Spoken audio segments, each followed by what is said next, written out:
પહેલા વનસ્પતિ પેશી વિશે છે એ સમજ્યા હતા, એની અંદર આપણે થોડી પેશીઓ છે એ સમજ્યા. ત્યાર પછી આપણે પ્રાણી પેશી વિશે સમજ્યા, તો પ્રાણી પેશીની લાક્ષણિકતાઓ વિશે ભણ્યા. ત્યારબાદ અધિચ્છદીય પેશી વિશે સમજ્યા.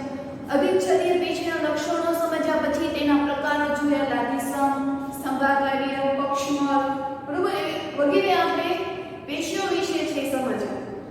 હવે આજે પ્રાણી પેશીની અંદર જ છે સંયોજક પેશી વિશે છે એ સમજવાનું છે. તો ટોપિકનું નામ લખી લઈએ, સંયોજક પેશી.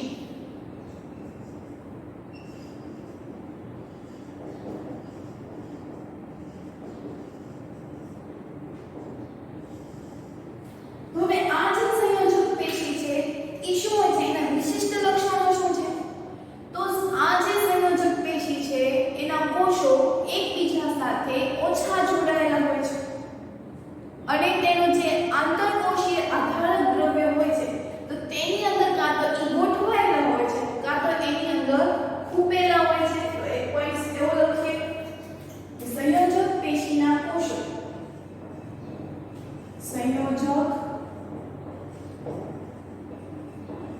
પેશીના કોષો એકબીજા સાથે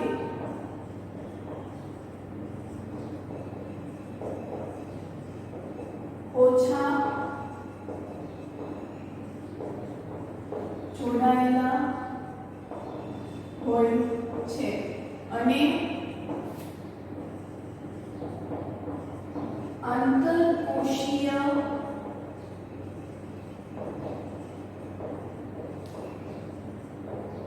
આધારક દ્રવ્યમાં તે ખૂપેલા અથવા ગોઠવાયેલા હોય છે. આજનો થોડો લેક્ચર છે આપણે મોડો થશે એટલે ખાસ એ રીતે કરીને બેસજો, બરોબર. આપણે વાત કરી સંયોજક પેશીની અંદર. તો આંતરકોશીય આધારક દ્રવ્ય આપણે કીધું કે આંતરકોશીય આધારક દ્રવ્યોમાં તે ખૂપેલા હોય છે અથવા તો ગોઠવેલા હોય છે. તો એ આંતરકોશીય આધારક દ્રવ્ય છે એ કેવા પ્રકારના હોય છે? તો કે આંતરકોશીય આધારક દ્રવ્ય છે એ તરલ છે, તરલ એટલે કે તરી શકે એવું પ્રવાહી છે, જેલી જેવું પાછું, બરોબર. આપણે જેલી આપણે બધાએ જ ખાધેલી છે, તો એ જેલી જેવું પ્રવાહી હોય છે, ઘનતા ધરાવતું હોય એવી. એના પછી તો કે બરડ હોય છે. તો આપણે એક પોઈન્ટ લખીએ એના પછી કે આંતરકોશીય આધારક દ્રવ્ય, આંતરકોશીય આધારક દ્રવ્ય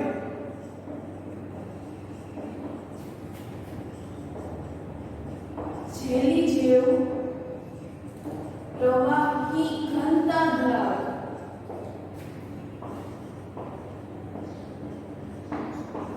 અથવા તો બરડ હોય છે.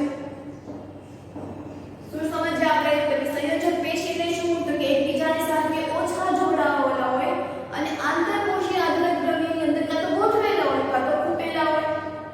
તો આપણે આ સંયોજક પેશીની લાક્ષણિકતા વિશે સમજ્યું, પણ હવે એક નવો શબ્દ એવો સમજ્યો, આંતરકોશીય આધારક દ્રવ્ય. તો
આપણે 1.7 લખીએ કે આંતરકોશીય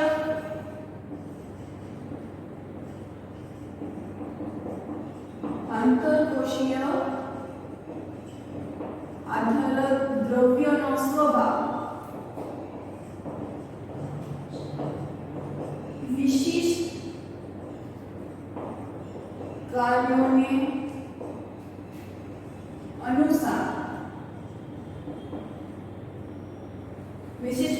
અનુસાર હોય છે।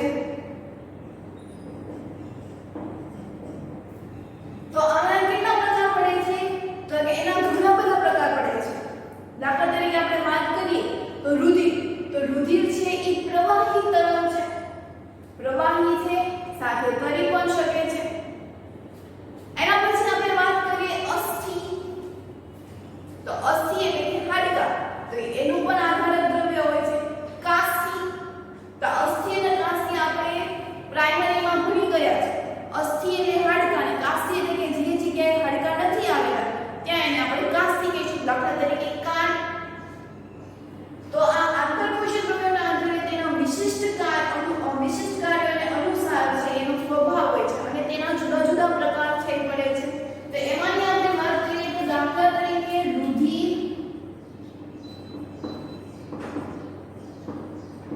પછી અસ્થિ, પછી તો કે કાસ્થી વગેરે જેવા એના પ્રકારો છે એ પડે છે। તો હવે આમાં આપણે પહેલો ટોપિક છે એ ભણવાનું છે રુધિર, જેને આપણે બીજા અન્ય નામોથી છે ઓળખીએ છીએ બ્લડ, રક્ત। તો હવે પહેલો ટોપિક છે આપણે સમજવાનો છે કે રુધિર।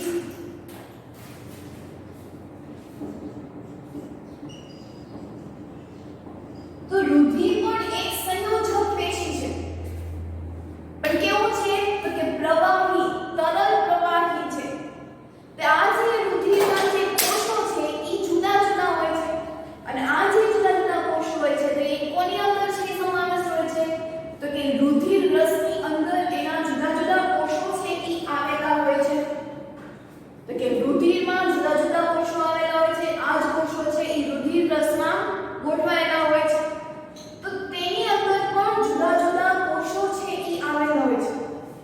તો એ શેમાં આવેલા હોય છે તો કે રુધિરના રુધિર રસમાં રહેલા આંતરકોષોમાં, એટલે કે જે રુધિરનું આંતરકોશીય આધારક દ્રવ્ય છે એ કોણ છે તો કે રુધિર રસ છે।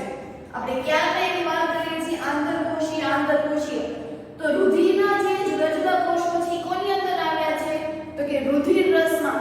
આપણે આ રક્ત વિશે, રુધિર વિશે થી આપણે ચેપ્ટર નંબર 5 સજીવનો પાર્ટ વિશે આપણે સમજી ગયા છે કે એના જુદા જુદા આકાર હોય છે। આપણે જે ચોકલેટ વિશે વાત કરી કે તેનો આકાર છે ઈ બેવડું હોય છે, દ્વિસ્તરીય હોય છે, એટલે કોલી એલ્પેનલીબે નામની જે ચોકલેટ આવે છે તો એના જેવા એના કોષો છે ઈ હોય છે।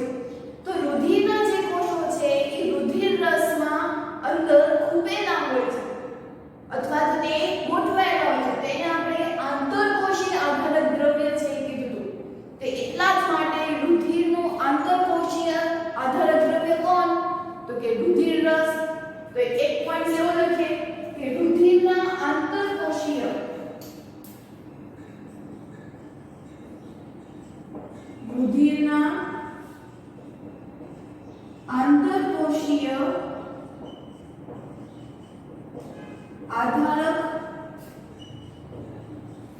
આધારક દ્રવ્યનો ભાગ, જેને આપણે શું કહીએ છીએ તો કે રુધિર રસ। રુધિરનો આંતરકોશીય આધારક દ્રવ્યનો ભાગ એટલે કે તે રુધિર રસ। રુધિર એના પછી એવો સમય છે કે રુધિરના જુદા જુદા ઘટકો છે એ હોય છે। તો આ જે ઘટકો હોય છે એ રુધિર રસનો આંતરકોશીય આધારક દ્રવ્ય હોય છે। આપણે કીધું કે રુધિરનો આંતરકોશીય આધારક દ્રવ્યનો ભાગ જેને રુધિર રસ કહે છે। તો રુધિરના ઘટકો કે જે રુધિરના આંતરકોશીય આધારક દ્રવ્ય હોય છે તો તેની અંદર તેના જુદા જુદા કોષો છે એ આવેલા હોય છે। કોણ આવેલા હોય છે તો કે રુધિરના જે જુદા જુદા કોષો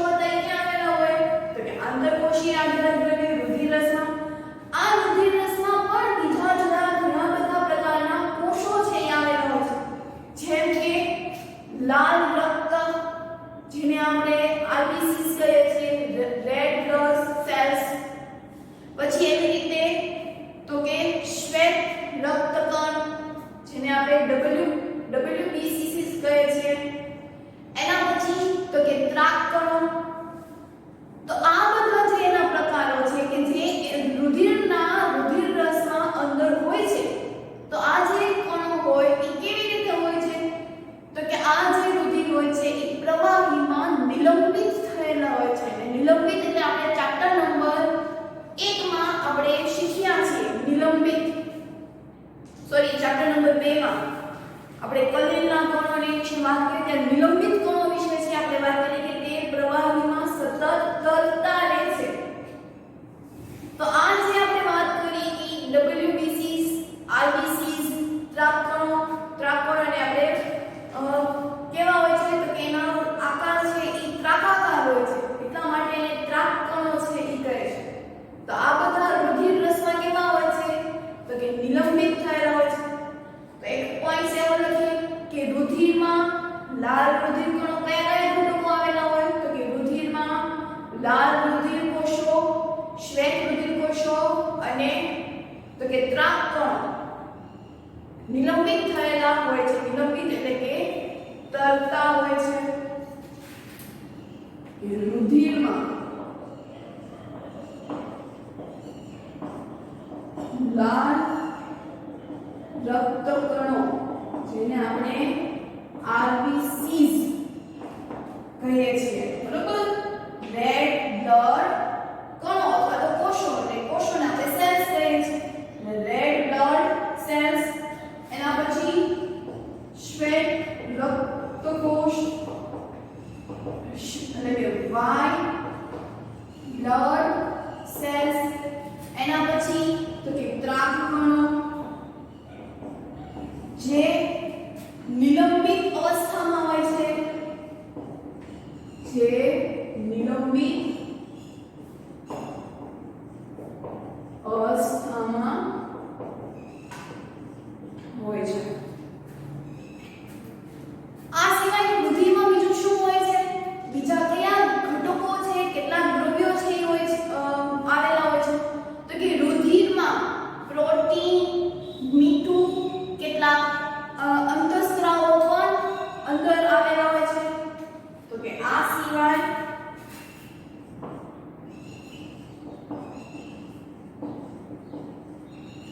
રુધિરમાં પ્રોટીન, મીઠું ટેક્સ્ટ બુકમાં તમને આપ્યું છે NaCl. એના પછી તો કે કેટલાક અંતઃસ્ત્રાવો પણ રક્તમાં છે આવેલા છે. એટલે અહીંયા સમજો કે રુધિરમાં આપણે કીધું કે રુધિરના આંતરકોશીય આધારક દ્રવ્યોનો ભાગ જેને આપણે શું કીધું રુધિર રસ એટલે કે રુધિરનો આંતરકોશીય આધારક દ્રવ્ય કોણ તો કે રુધિર રસ. એક માર્ક્સમાં પૂછાય છે. તો આ જે રુધિરના બીજા કેટલાક ઘટકો છે તે કયા ઘટકો છે તો કે લાલ રક્તકણો, શ્વેત કણો, ત્રાક કણો. આ સિવાય તો કે રુધિરમાં પ્રોટીન, મીઠું, કેટલાક અંતઃસ્ત્રાવો. તો આ રુધિર છે એનું કામ શું હોય છે? એનું કામ શું? આપણે કીધું કે આ રુધિર છે એક સંયોજક પેશી છે. તો એનું કામ શું તો કે આ રુધિર ના જે પેશીઓ છે એ સંયોજક પેશી છે. શરીરમાં રુધિર છે એ કેવું હોય છે તો કે તરલ પ્રવાહી હોય છે, બરાબર? રુધિર છે એક જગ્યાએથી બીજી જગ્યાએનું વહન કરે છે એટલે કે તરલ પ્રવાહી હોય છે. શરીરમાં અંદર રહેલા ઓક્સિજન કે કાર્બન ડાયોક્સાઇડ કે અંતઃસ્ત્રાવોનું વહન કરવાનું કામ છે એ કોણ કરે છે તો કે રુધિર કરે છે. રુધિરનું કામ શું તો કે ઓક્સિજન દરેક કોષોને ઓક્સિજન પહોંચાડવાનું કામ છે એ રુધિર કરે છે. જેવી રીતે મૂળમાં રહેલું જમીનમાં રહેલું પાણી છે મૂળ દ્વારા શોષાઈને વનસ્પતિના તમામ ભાગો સુધી પહોંચાડવાનું કામ છે એ મૂળનું હોય છે. તો એવી જ રીતે આપણા શરીરમાં બધા જ કોષો સુધી ઓક્સિજન પહોંચાડવાનું કામ છે એ કોણ કરે છે તો કે રુધિર કરે છે. એટલે કે આપણા શરીરમાં રહેલા ઓક્સિજન, કાર્બન ડાયોક્સાઇડ કે જ્યાં એકઠો થયો હોય તો બધા જ કોષોથી ભેગા કરીને એને એક અંગો સુધી પહોંચાડવાનું કામ પણ રુધિર કરે છે. એને શરીરમાંથી બહાર કાઢવાનું હોય તો પહેલા એનું એક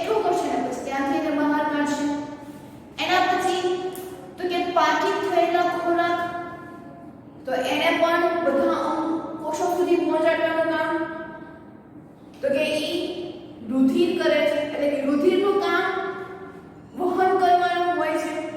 આ ઉપરાંત શરીરમાં ઉત્પન્ન થતા ઉત્સર્ગ દ્રવ્યો એટલે કે નકામા દ્રવ્યોને બહાર કાઢવાનું કામ પણ કોણ કરે છે? તો કે રુધિર કરે છે.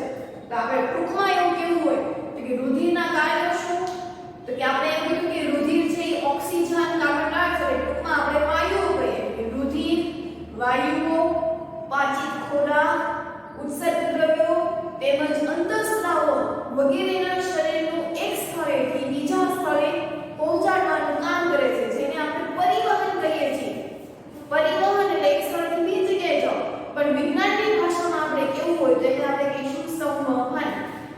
તો કે રુધિરનું કાર્ય શું? તો કે રુધિર, વાયુઓ, પાચિત ખોરાક,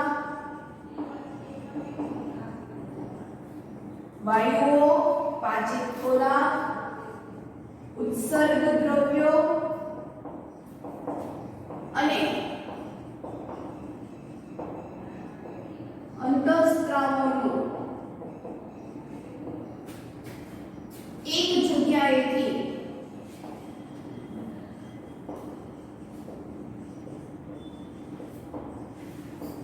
બીજી જગ્યાએ સંવહન કરવાનું કામ કરે છે. તો આ આપણે અહીંયા રુધિર વિશે છે સમજ્યા, એક સંયોજક પેશીને સમજ્યા રુધિર. તો હવે એના પછી કાસ્થિ આવે છે. કાસ્થિના નામ પરથી આપણને ખબર પડે કે કાસ્થિ એટલે કે હાડકાં. તો એ હાડકાંનું કામ છે આપણા શરીરમાં શું હોય છે? સોરી, આપણે અસ્થિ વિશે ભણવાનું છે. અસ્થિ એટલે કે હાડકાં. હાડકાંનું કામ શું હોય? તો કે શરીરને સરસ મજાનું એક આકાર આપવાનું કામ હોય છે. એક મિનિટ વિચારો કે આપણા શરીરમાં એક પણ હાડકાં ન હોય તો આપણું શરીર છે એ કેવું હોય? તો કે જાણે એક કોથળો પડ્યો હોય ખૂણામાં, તો એ રીતનું આપણું શરીર છે એ હોય. શરીરના હાડકાને લીધે આપણે ટટ્ટાર છે એ રહીએ છીએ, બરોબર? આપણું એક અંગ છે ઊભું રહે છે, આખું શરીર છે એ ઊભું રહ્યું હોય છે.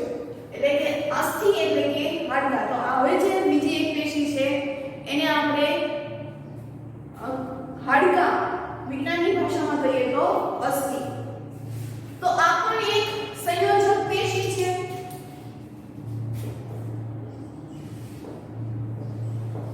આ પણ એક સંયોજક પેશી છે.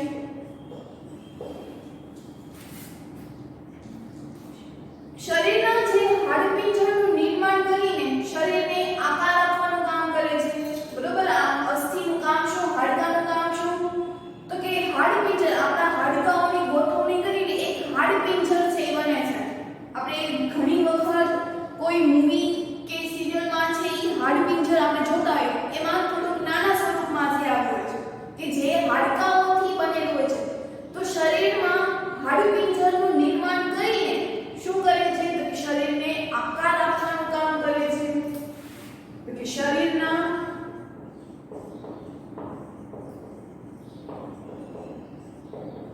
હાડપિંજરનું નિર્માણ કરી શરીરને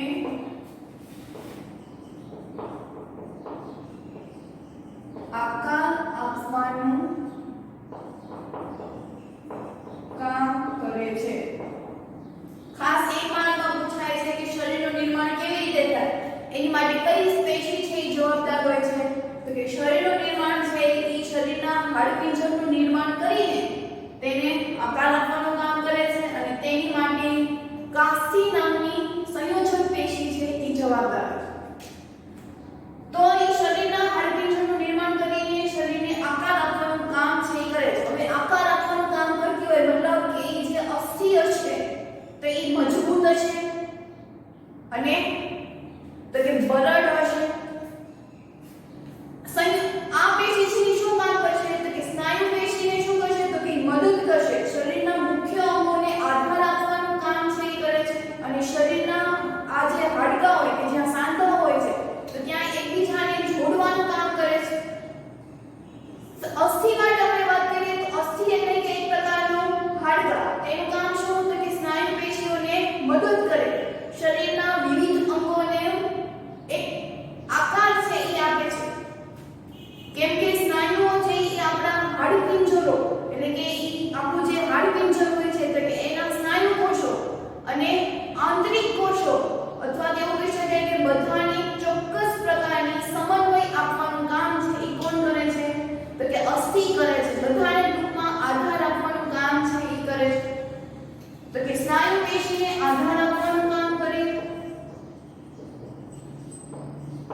બીજું શું એનું કામ હોય છે તો કે શરીરના મુખ્ય અંગોને આધાર આપવાનું કામ કરે અને શરીરના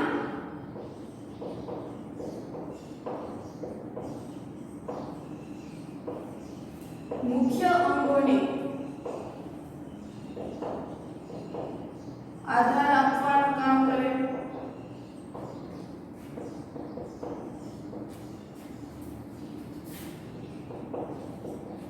હવે તો કે આધાર આપવાનું કામ કરે એટલે શું હશે તો કે કઠોર હશે અને મજબૂત હશે તો કે આ પેશી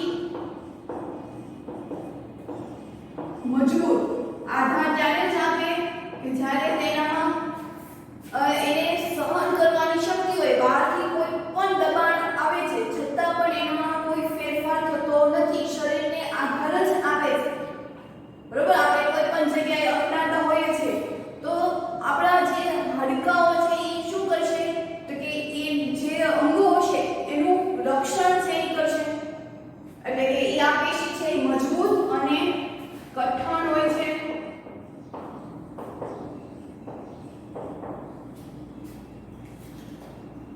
તો આ પેશી છે એ શેના બનેલા હોય છે તો કે આ પેશીના જે કોષો હોય છે એ કેલ્શિયમ અને ફોસ્ફરસના બનેલા હોય છે આ પેશીના કોષો કેલ્શિયમ અને ફોસ્ફરસના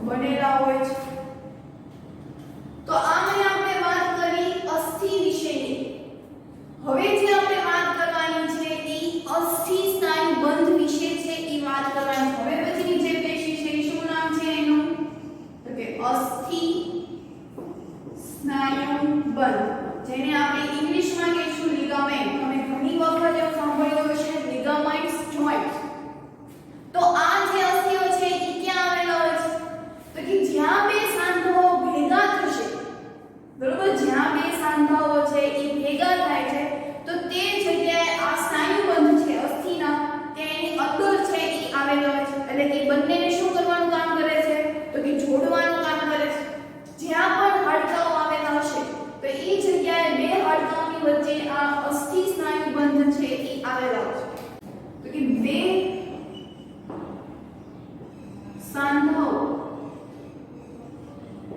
આ અસ્થિ સ્નાયુબંધ છે ક્યાં આવેલા હોય છે તો કે બે નજીકના અથવા તો બે ક્રમિકના જે અસ્થિઓ હોય છે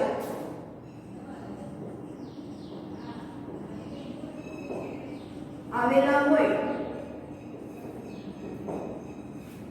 બે સાંધાઓ પણ ક્યાં તો કે બે નજીકના અથવા તો ક્રમિક એટલે કે લાઈનમાં જ હોય તો એવા અસ્થિઓ તો કે ત્યાં આ સ્નાયુબંધ છે એ આવેલા હોય છે એનું કામ શું તો કે બંનેને જોડવાનું કામ હોય છે જેથી જ આપણે એને એવું કહી શકાય કે અસ્થિ સ્નાયુબંધ અસ્થિ એટલે હાડકા સ્નાયુબંધ એટલે કે એના સ્નાયુઓને જોડવાનું કામ જેને આપણે બીજી રીતે ઓળખવું હોય તો એને આપણે લિગામેન્ટ જોઇન્ટ્સ તરીકે પણ ઓળખવામાં આવે છે તો કે અસ્થિઓ આવેલા હોય છે જે અન્ય પ્રકારની સંયોજક પેશી સાથે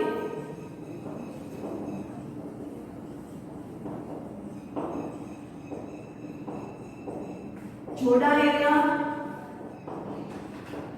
હોય છે જેને અસ્થિ સ્નાયુબંધ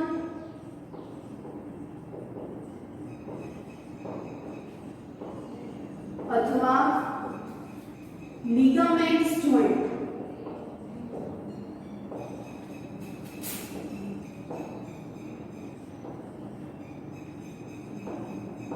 કહે છે અસ્થિ સ્નાયુબંધની આપણે હવે અહીંયા વ્યાખ્યા લખી કે એને આપણે શું કહીએ છીએ એ ક્યાં આવેલા હોય છે તો કે બે જે ક્રમિક સ્નાયુઓ જ્યાં જોઇન્ટ્સ આવેલા હોય છે તો તે એક અન્ય પ્રકારની સંયોજક પેશી સાથે છે જોડાયેલા હોય છે અને ઈ જે સંયોજક પેશી સાથે જોડાયેલા હોય એને આપણે સ્નાયુબંધ અથવા તો લિગામેન્ટ્સ જોઇન્ટ્સ છે કહીએ છીએ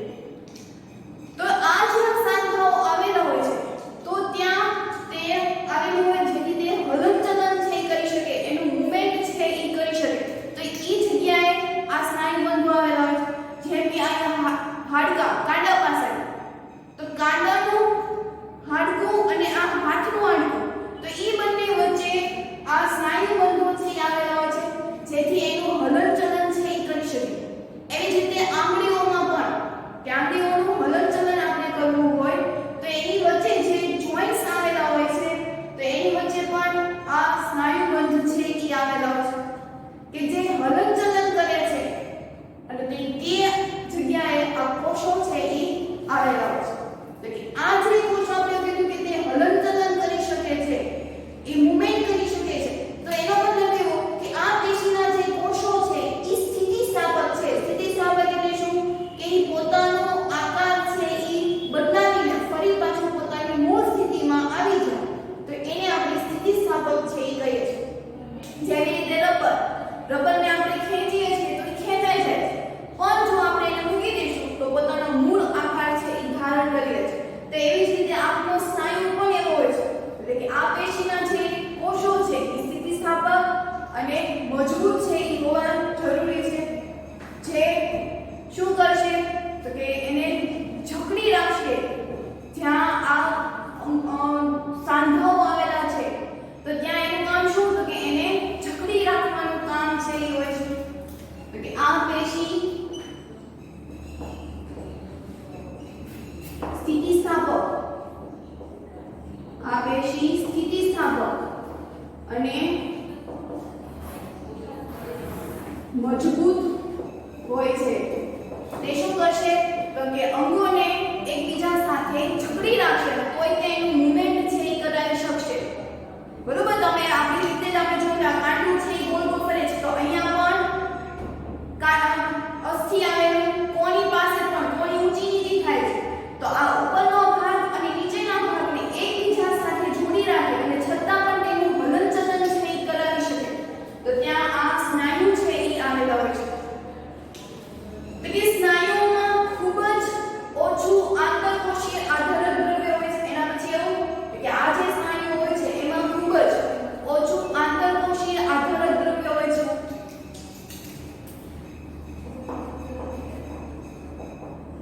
સ્નાયુમાં ખૂબ જ ઓછું આંતરકોશીય આધારક દ્રવ્ય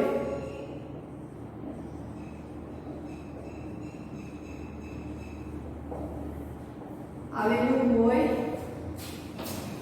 ખૂબ જ ઓછું આંતરકોશીય આધારક દ્રવ્ય આવેલું, જેને આપણે શું કહીશું? જેને આપણે સ્નાયુ બંધ છે એ કહીએ છીએ.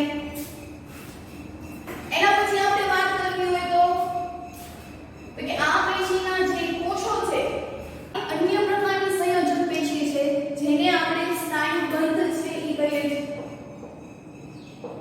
આ એક અન્ય પ્રકારની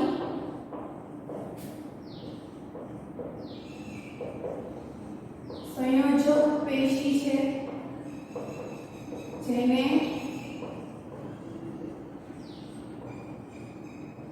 સ્નાયુબંધ કહે છે. જેને આપણે શું કહીએ છીએ તો કે સ્નાયુ. તો આ સ્નાયુબંધનું સ્થાન ક્યાં હોય છે?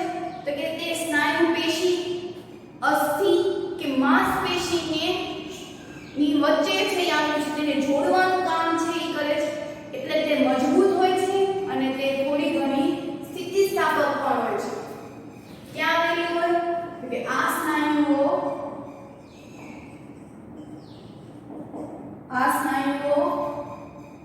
માંસપેશી,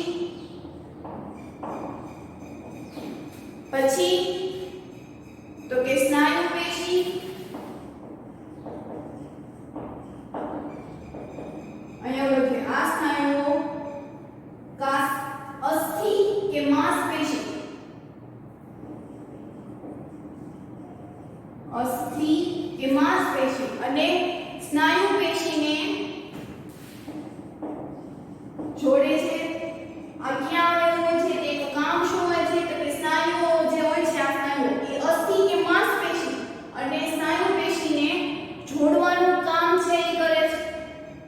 અને અને જો જોડવાનું કામ કરતી હોય તો હંમેશા યાદ રાખવાનું કે કોઈ પણ વસ્તુ એકબીજા સાથે જોડતી હશે એટલો મતલબ એવો કે તે મજબૂત હોય છે અને સ્થિતિસ્થાપક હોય છે,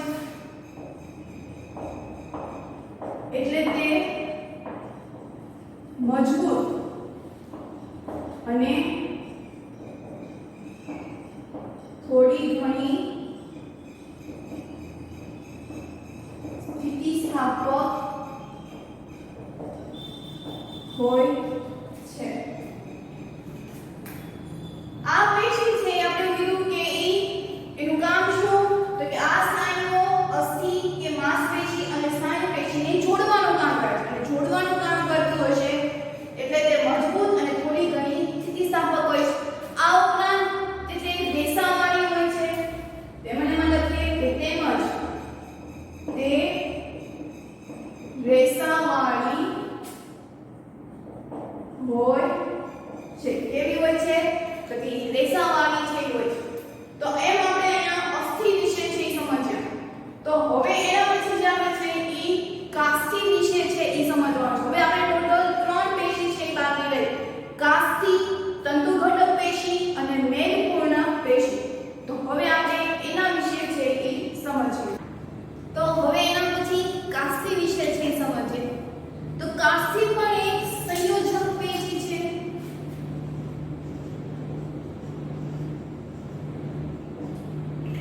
પેલો વર્ડ લખીએ કાસ્થિ પણ એક સંયોજક પેશી છે.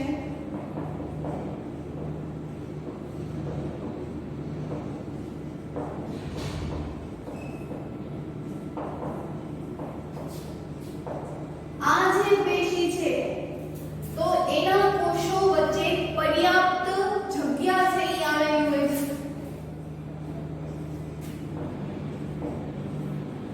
આ પેશીના કોષો વચ્ચે પર્યાપ્ત જગ્યા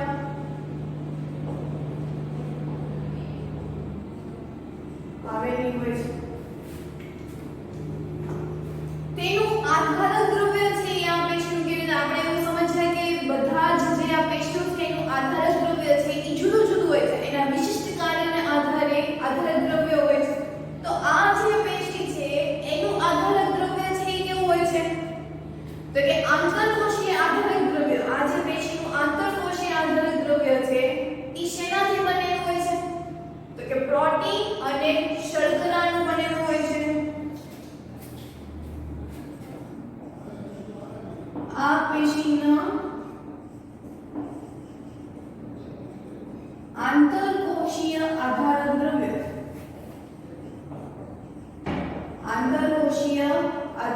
દ્રવ્ય શેના બનેલા હોય છે તો કે પ્રોટીન અને શર્કરાથી બનેલા હોય છે. એના પછી તો કે આ પેશીનું કામ શું હોય છે ઈ કાર્ય શું કરે છે તો કે જ્યાં અસ્થિઓ આવેલી હશે અને તેની વચ્ચે જો જગ્યા આવેલી હશે તો તેને ઈ જગ્યાએ આ કાસ્થિ છે ઈ આવી જશે અને ઈ જે જગ્યા છે એને પૂરી દેશે. ખાસ સમજો આ જે કાસ્થિ છે એનું કામ શું હોય છે તો કે અસ્થિઓના સાંધાઓ જ્યાં હોય છે તો તેને લીસા બનાવવાનું કામ છે ઈ કરે છે અને એની જગ્યાએ જ્યાં જગ્યા હશે ત્યાં આ જે આના જે કોષો હશે ત્યાં પુરાઈ જશે અને એક આખું લીસી છે એ સપાટી જેવું કામ કરે છે. એટલે કે અસ્થિઓના સાંધાઓને લીસા બનાવે છે. એટલે કે જ્યાં સાંધા છે ત્યાં આવેલા હોય છે અને તેની વચ્ચે આવેલા હોવાથી આ સાંધાઓ છે એકબીજાને જકડી રાખે છે તેમજ તેને સીધા પણ કરે છે. તો આપણે એવું પૂછી શકીએ કે આ પેશીનું નામ શું કે આ પેશી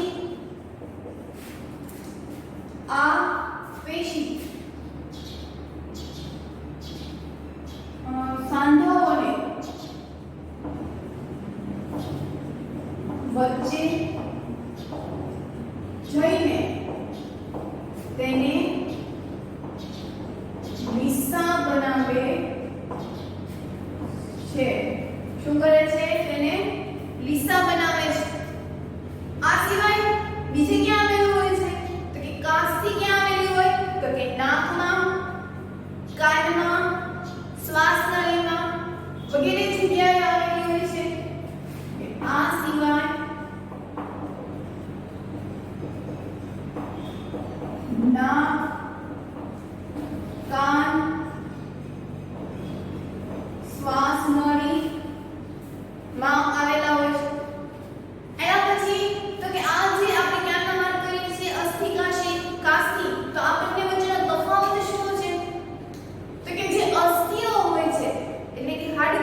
નથી એટલામાં એને સ્થિતિસ્થાપકતાનો ગુણધર્મ હોતો નથી. સ્થિતિસ્થાપકતાને મેં તમને હમણાં જ કીધું કે પોતાની મૂળ જગ્યા ધારણ કરી લે તો એને આપણે કહીશું સ્થિતિસ્થાપક. તો અસ્થિર મળી જ નથી શકતા તો એનામાં સ્થિતિસ્થાપકતાનો ગુણધર્મ હશે નહીં. પણ કાસ્થી છે એ મળી શકે છે, એના જે કોષો છે એ હોવાથી ત્યાં મળી શકે તો એને આપણે કહીશું કે સ્થિતિસ્થાપકતાનો ગુણધર્મ ધરાવે છે. તો હવે એના પછી આપણે વાત કરીએ તંતુ ઘટક પેશી. હવે એના પછીનો જે પોઈન્ટ છે એ છે તંતુ ઘટક પેશી. તો આ પેશી છે એ ક્યાં આવેલા હોય છે? તો કે ત્વચા કે સ્નાયુ પેશી કે માંસપેશીની વચ્ચે આવેલા હોય છે. આ તંતુ ઘટક ક્યાં આવેલું હોય? તો કે ત્વચા કે માંસપેશી કે સ્નાયુઓની વચ્ચે આવે. એટલે કે દાખલા તરીકે જો આ ત્વચા છે, બરોબર, આ જે છે એ સપાટી ત્વચા છે અને આ જે આપેલી છે એ તંતુ ઘટક કે માંસપેશી છે. તો એની વચ્ચે આ તંતુ ઘટકો આવેલા હોય છે. ક્યાં આવેલી હોય? તો કે ત્વચા અને માંસપેશી કે સ્નાયુ પેશીની વચ્ચે આ તંતુ ઘટક છે એ આવેલા હોય. તો એક પોઈન્ટ એવો લખીએ આપણે કે આ પેશી ત્વચા કે માંસપેશી, ત્વચા અને એવું લખીએ ત્વચા અને માંસપેશી કે સ્નાયુ પેશીની વચ્ચે, સ્નાયુ પેશીની વચ્ચે આવેલા હોય છે. એના પછી કામ શું કરે? બીજે ક્યાં આવેલી હોય છે? તો કે રુધિર વાહિનીઓની ચારે તરફ. આ કીધું કે ત્વચા અને માંસપેશી કે સ્નાયુ પેશીની વચ્ચે આવે. એની સિવાય તો કે રુધિર વાહિનીઓની ચારે બાજુ. રુધિર વાહિનીઓ માટે આપણે સમજીએ છીએ ધમનીઓ, શિરાઓ કે જ્યાંથી રુધિરનું વહન થતી હોય એવા જે કોષો હોય છે, એવી જે નલિકા હોય છે તો એને આપણે કહીશું રુધિર વાહિનીઓ. તો એ રુધિર વાહિનીઓની ચારે તરફ અને અસ્થિ મજ્જામાં આવેલા હોય છે. રુધિર વાહિનીઓની ચારે તરફ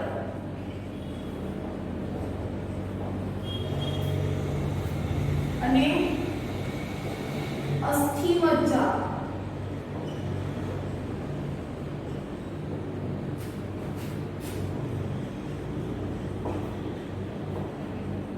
આવેલા હોય.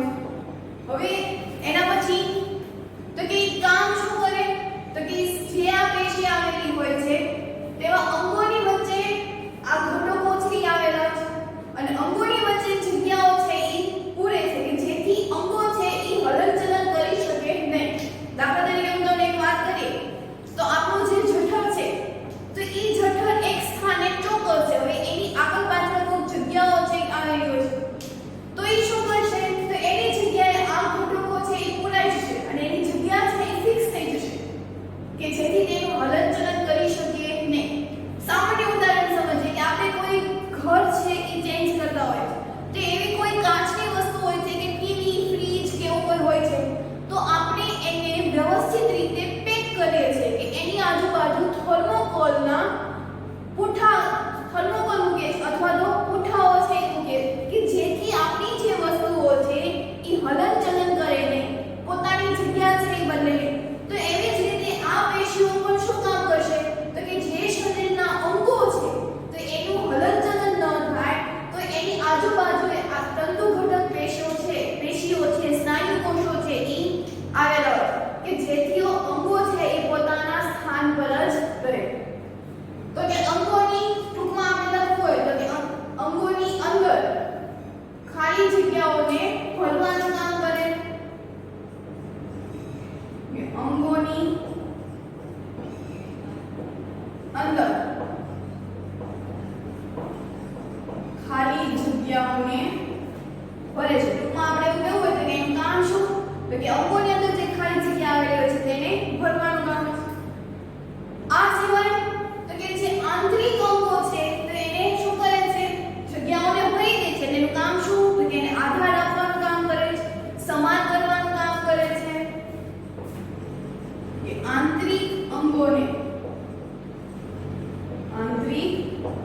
અંગોને આધાર આપવાનું કામ કરે છે, જગ્યાઓને ભરે છે, એને આધાર આપે છે. એટલે કહી શકીએ કે આંતરિક અંગોને આધાર આપવાનું કામ કરે. એની સાથે તો કે સમારકામ કરવાનું કામ કરે. કોઈ જગ્યાએ કોઈ ઈજા કે એવું પહોંચ્યું હોય છે તો એ જગ્યાએ આ કોષો છે એને સમારકામ કરે.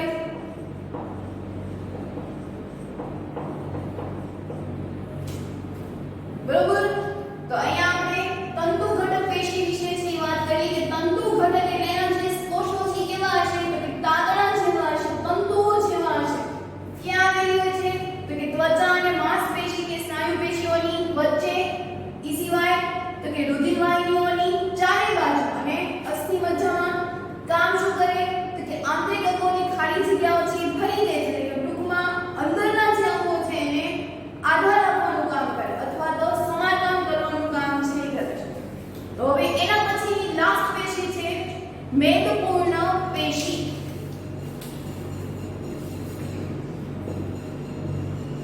મેદપૂર્ણ પેશી નામ ઉપરથી જ તે મેદ એટલે કે ચરબી, બીજી રીતે આપણે કેવું હોય તો ચરબીપૂર્ણ પેશી, ડિટેલમાં સમજવું હોય તો ચરબીથી ભરાયેલી પેશી. તો આ ચરબી છે એ ક્યાં હોય, ઈ કેવા પ્રકારના હોય છે તો આપણે જોતા હોય છે કે જે ચરબી હોય છે એ ક્યાં હશે, એનું સ્થાન ક્યાં જોવા મળે છે તો કે જે અંદરના જે અંગો છે એના ઉપરના ભાગમાં. આપણા શરીરની જે કોઈ ચરબી છે એ ક્યાં હોય તો કે અંદરનો જે અંગો આવેલા છે એનાથી રક્ષણાત્મક પડ ઉપરની બાજુએ જે કોઈ આપણને પડ આવેલું હોય છે એ ચરબી હોય છે.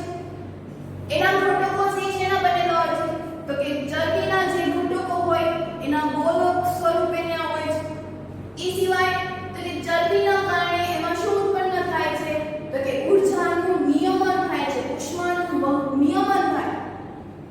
તમે કોઈ પણ વ્યક્તિ તમે જુઓ કે જે લોકોનું શરીર છે એ ચરબીથી વધારે હોય તો ત્યાં એને ગરમી છે એ સૌથી વધારે છે થતી હોય છે. એટલે કે એ જગ્યાએ ચરબીનું પ્રમાણ છે એ વધારે છે અને ચરબીનું પ્રમાણ જ્યાં વધારે ત્યાં ઉષ્માનું નિયમન છે એ વધારે થતું હોય છે.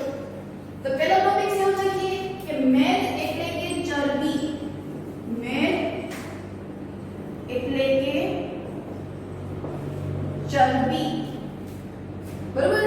ચરબી, મેદ એટલે કે ચરબીનો જે કોઈ સંગ્રહ કરતી હોય એની પેશી અને ચરબીનો સંગ્રહ કરતી હોય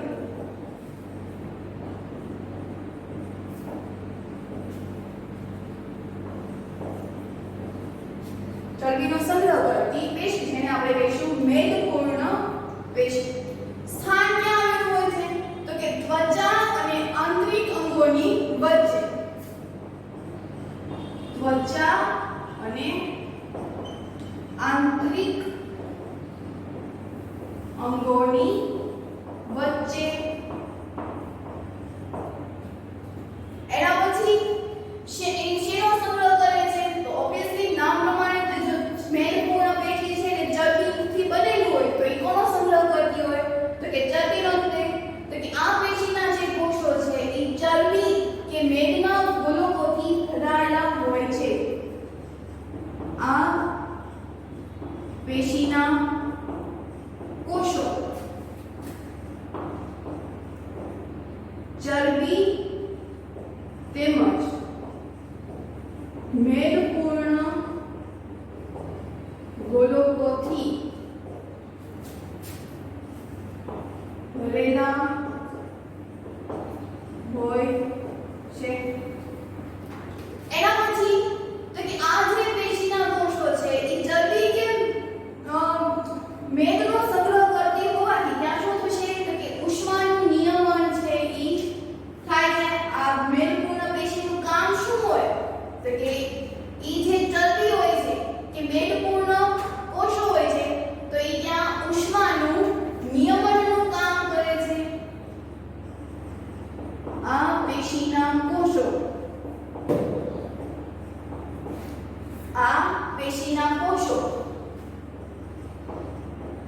ચરબીનો સંગ્રહ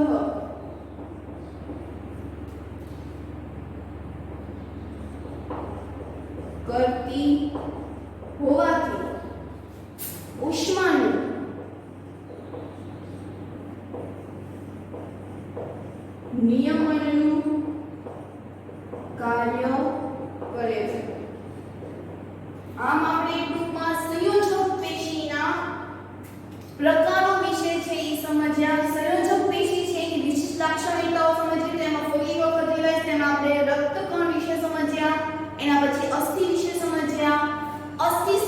વિશે સમજ્યા, એના પછી તો કે કાસ્તી વિશે, તંતુ ઘટક પેશી વિશે અને છેલ્લે આપણે ભણ્યા ઈ મેદપૂર્ણ પેશી. ટૂંકમાં આ બધી જ પેશીઓ છે ઈ સંયોજક પેશી છે. હવે આપણે વાત કરી લઈએ હોમવર્કની. હોમવર્કમાં આ બધા પોઈન્ટ્સ છે ઈ તમને ટેક્સ્ટ બુકમાં આખા પેરેગ્રાફ વાઇઝ છે ઈ આપવાના છે. હોમવર્કમાં તમારે આ જ મુદ્દાઓને ધ્યાનમાં રાખીને ટેક્સ્ટ બુકમાં જે રીતે આપ્યું છે ઈ રીતે જ તમારે પોઈન્ટ બનાવીને છે ઈ લખવાના છે. પોઈન્ટ્સ તમારી પાસે આ જ રહેશે, પણ એની આખા વાક્યમાં તમારે ચોપડીમાંથી છે ઈ લખવાના છે અને બધા જ પોઈન્ટ્સ આવી જાય એટલે કે આખો પેરેગ્રાફ છે ઈ છાપી મારવાનો નથી, પોઈન્ટ વાઇઝ છે ઈ લખવાના છે. એટલે આજનું હોમવર્ક તમારે સંયોજક પેશી વિશે ટૂંક નોંધ લખો. પરીક્ષામાં એવું પણ પૂછાય છે કે સંયોજક પેશી વિશે વિશિષ્ટ લાક્ષણિકતાઓ દર્શાવીને તેના પ્રકારો વિશે સમજાવો. ટૂંકમાં એ બંનેનો જવાબ છે ઈ આ જ રહેશે. એટલે એમાં બધી જ સંયોજક પેશી છે એમાં લખવાનું છે.